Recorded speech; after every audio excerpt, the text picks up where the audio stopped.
नमस्कार, मी तृप्ती धोडमिसे, जिल्हाधिकारी सिंधुदुर्ग। राज्य निवडणूक आयोगाच्या सुधारित सूचनांनुसार दिनांक 7 फेब्रुवारी 2026 रोजी सिंधुदुर्ग जिल्ह्यामध्ये जिल्हा परिषद आणि पंचायत समितीच्या निवडणुका होऊ घातल्या आहेत।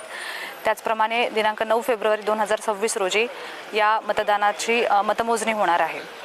त्याच दिवशी कोकणातील आपल्या लाखो भाविकांचे श्रद्धास्थान असलेल्या अंगणेवाडी येथील श्री भराडी देवीचा मोठा जत्रोत्सव देखील असणार आहे। दिनांक 9 फेब्रुवारी 2026 रोजी मतमोजणी आणि श्री भराडी देवीची जत्रा या दोन्ही एकाच दिवशी येत असल्यामुळे एक मोठ्या प्रकारची गर्दी जिल्ह्यामध्ये होणार आहे।